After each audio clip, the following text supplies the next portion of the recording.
when God hides you before He uses you. Maybe you've been wondering why God seems so quiet lately, why your dreams are delayed, why doors that used to open suddenly slammed shut, why people stopped noticing you. You used to feel His presence everywhere, but now it's silent. And you're standing there saying, "God, where are you?" But what if I told you He didn't leave you? He hid you. Because before God reveals you, He will always conceal you. Before He shows you to the world, He will shape you in the dark. He hides those He loves, not to punish them, but to protect them. You see, some of you are frustrated because you thought this was your moment to shine. You thought this was your time to rise. You were ready for the stage, but the stage wasn't ready for you. You were ready for the spotlight, but your soul still needed surgery. So God said, "Not yet." And when God says, "Not yet," it's not rejection, it's redirection. He's protecting you from what you can't see. He's keeping you out of rooms that would have crushed you. He's shielding you from relationships that would have drained you. He's saying, "I'm not hiding you to break you. I'm hiding you to build you." Think about it.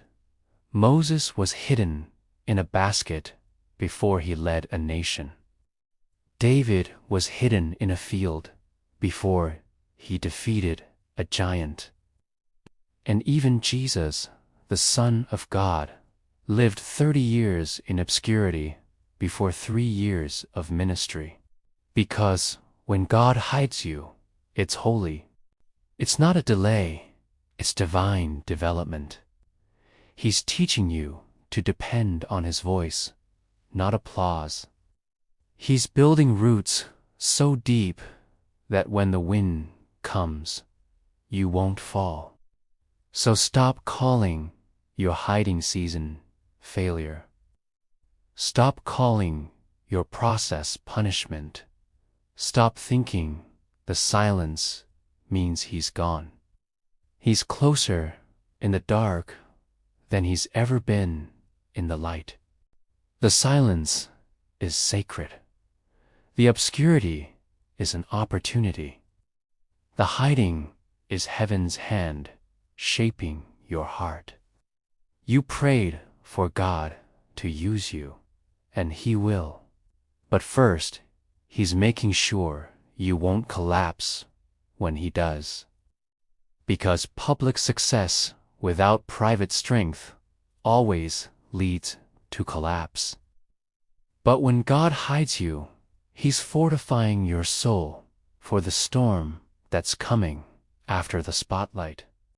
You see, one of the hardest things to understand about God is that His silence is not His absence. When God hides you, you start to feel invisible, forgotten, overlooked. You watch other people rise, get promoted, step into blessings, and you're sitting there, praying harder than ever, asking, "God, what about me?" And heaven seems quiet. But that S, when you need to remember this truth, when you can hear Him, He's handling something. Every hidden season has purpose. God doesn't waste time. He invests it. You are not behind schedule. You are not forgotten. You are being prepared in private for something public that would destroy you if you received it too soon. Because the truth is, every calling has a cost. Every destiny requires discipline. Every anointing demands isolation. God protects His greatest gifts in hidden places. That's why diamonds are found underground. That's why seeds grow in the dark. That's why Jesus grew up in Nazareth, a place no one respected before He changed the world. People will always question what they can't see. They'll think you disappeared. They'll say, "I thought they were done." But what they don't know is you were just being developed. When a tree is growing, the first thing to form isn't fruit, it's roots. Deep, unseen, silent roots. No one claps for the roots, but without them, the tree can't stand. And that's what God is doing in you, building roots so deep that no storm can uproot your faith. So don't fight your hidden season. Don't rush what heaven is shaping. When God hides you, He's protecting your purity, your peace, and your purpose. He's keeping you from counterfeit connections that would corrupt your calling. He's letting you learn obedience, discipline, and surrender, because those are the muscles you'll need when the door finally opens. When you finally step into what He promised, it won't surprise you, it'll fit you. Because by then, you won't need people's approval to feel anointed. You won't need attention to feel important. You'll know who you are in Him. You'll know the sound of His voice in a noisy room. You'll carry peace in places full of pressure. You'll stand tall, but stay humble. You'll walk in authority, but still love deeply, because the hidden season built what comfort never could. When God hides you before He uses you, there comes a moment after all the waiting, all the wondering, when God finally whispers, "Now." It doesn't come with fireworks. It doesn't come with applause. It comes quietly, like dawn breaking after a long night. One day you'll wake up and the door that was locked yesterday will open. The opportunity that once ignored you will call your name. The people who said you'll never make it will have to watch you walk into what God already promised. That's what happens when God decides to reveal what He's been building. But hear me, when that moment comes, you must walk in it with humility. Because favor will take you higher, but only character will keep you there. God will never put you somewhere your integrity can't sustain. That's why the hidden season was long, because He was teaching you how to carry weight without breaking. When God starts revealing you, you'll notice something. The same people who ignored you will start noticing you. The same ones who laughed at your obedience will start imitating it. The ones who doubted you will start asking for your advice. But don't let attention distract you. Remember, you're not being revealed for recognition. You're being revealed for purpose. The moment God lifts you up, it's not about fame, it's about function. He's not promoting you for applause. He's positioning you for assignment. Because revelation always leads to responsibility.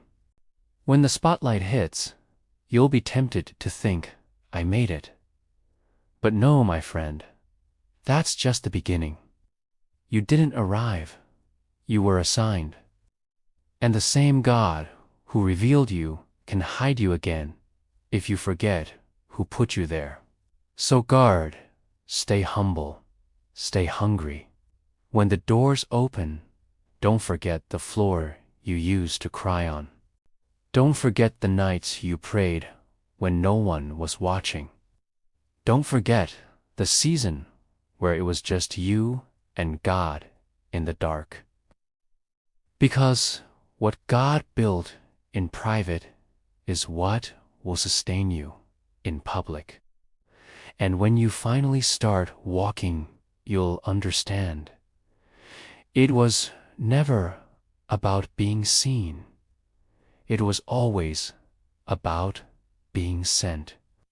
When the world sees you shining, they'll call it success. But you'll know it's survival. You made it through the breaking, the silence, the isolation, and the waiting. And now God says, you're ready. So step out, not in pride, but in purpose. Step out, not to be famous, but to be faithful. Step out, not to be loved by crowds, but to love them like I do. Because when God reveals you, He doesn't just show the world who you are.